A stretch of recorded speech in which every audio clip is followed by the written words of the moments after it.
Yes, everybody, watching the West Ham Network. Hope you're all a bit closer. Hope you're all safe and well. Do you want me to get in closer? There we go. That'll scare you. That'll scare you with your tea. If you're new, Andy, give it a like, give it a comment, give it a share, give it a subscribe. It's Hammer's Headlines in association with the KUMB.com boys, as per usual. At lunchtime, I gave my thoughts on the Tim Steidten fallout. Obviously, officially left the club on Tuesday, or officially announced to be leaving the club on Tuesday. And then all this hoo-ha has been coming up over the last 24 hours, 48 hours about him and how he was crap and all that type of stuff.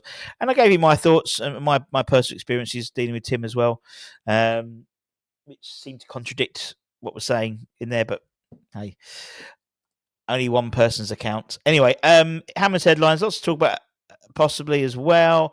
Players leaving, and it does seem that the summer wish list is already underway. Carl McCauley is getting his teeth into it by the sounds of it, because according to reports, we've put together our summer, or starting to generate our summer wish list. Obviously, there's a lot going to be happening over the summer. And we might do that as a show maybe tomorrow in terms of looking at the players who are out of contract technically at the moment. Do we offer them a new contract? What do we do? Because for me, there's a lot. There's a lot of stuff, a lot of moving parts, a lot of players. Obviously, we've got loans coming in as well. We've got loans coming to the end as well. So players coming out of contract. So anyway, it does seem that Carl is and Graham are getting their teeth into it, and clearly we know a forward is an option we need to bring in. It's been reported today that West Ham are among a number of clubs that are going to be chasing in-form striker Jean-Philippe Mateta. Boom! For anyone who remembers, fucking annoying when he scored against. He's a proper old school forward, isn't he? 17 goals in 31 appearances so far this season. His contract expires the end of June 2026. So in the summer, he'll be entering the final year of his contract. And if the Eagles have any notion that Mateta is delaying signing a new deal, then the chances are they'll look to cash in the summer.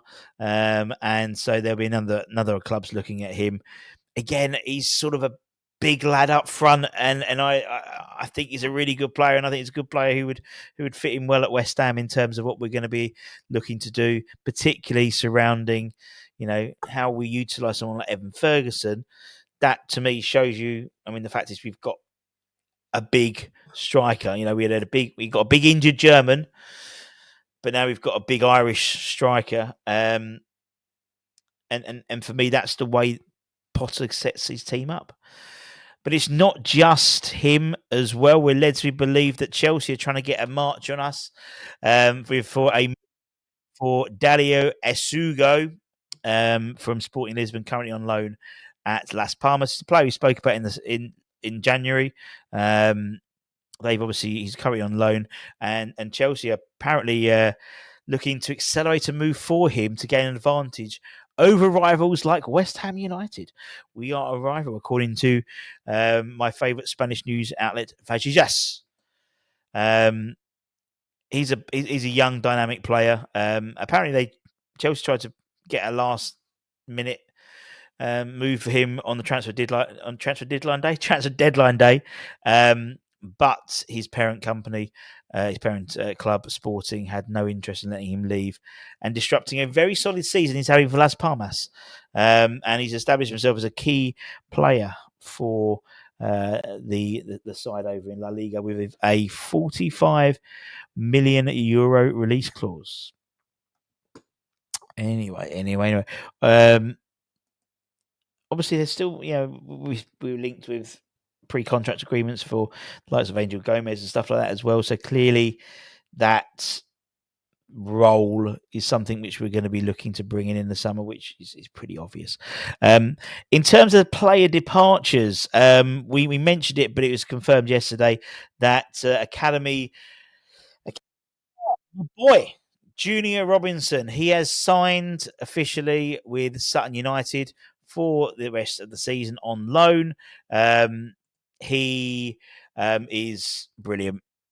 and this is his first loan stint. So fantastic opportunity for him.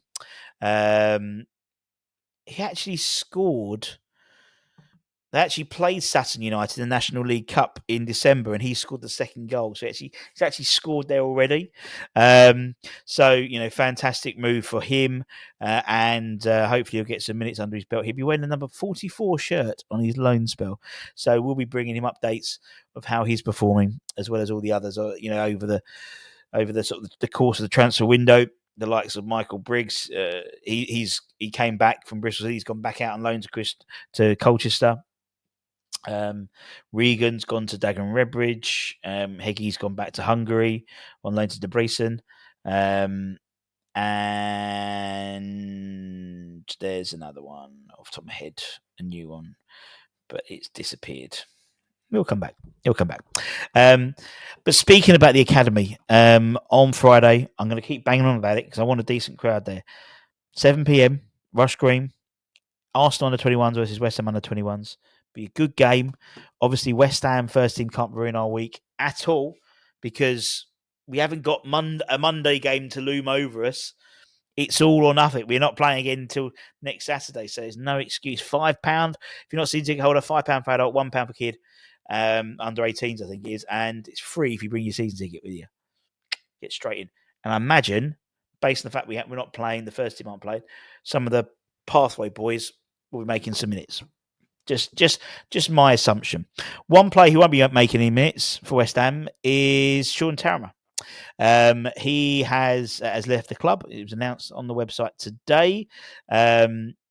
After completing, it was a mutual agreement. The 20-year-old was part of the 22-23 double winning squad, 22 appearances for the under 18s that season. He joined West Ham under 9s, made 18 appearances for the under 23s this season.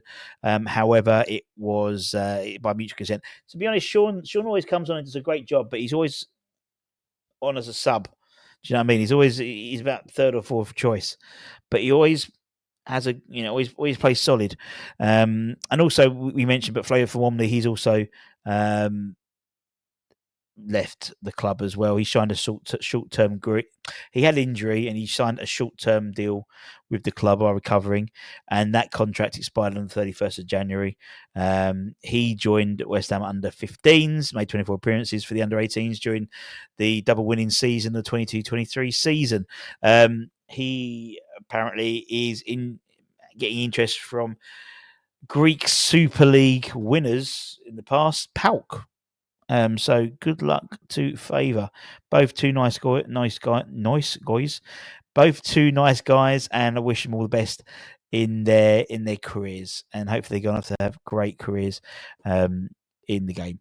And that's it, my friends. Keep an eye on the channel. Any breaking news, we try and bring it to you as soon as possible. Next week we've got a few bits. We've got the first of our Why series, where we answer the questions that you might be too afraid to ask, like, why are we called the Irons? Why do we sing Bubbles? That type of thing. So to give you a little bit more history. And also we'll be doing, probably next week, the Ludwig McCloskey Appreciation Night. We'll get Martin Goldman, the voice of West Ham, to talk about Ludo, go through some of his highlights. We've got lots of clips of lots of ex-players talking about Ludo as well. So that'll be good fun as well. And we've got a couple of interviews lined up in the next couple of weeks as well. So there'll be plenty to talk about, even with West Ham not playing on the pitch until next Saturday. But as I said, under-21s are playing this Friday. And actually, under-21s are playing next Friday at home as well. But for this week, the West Ham Network will be running a competition for anyone who does attend the game. But there'll be more on that on our Twitter feed tomorrow. Anyway, take care, stay safe, stay warm, stay humble. Keep the faith. Come you Irons. Much love.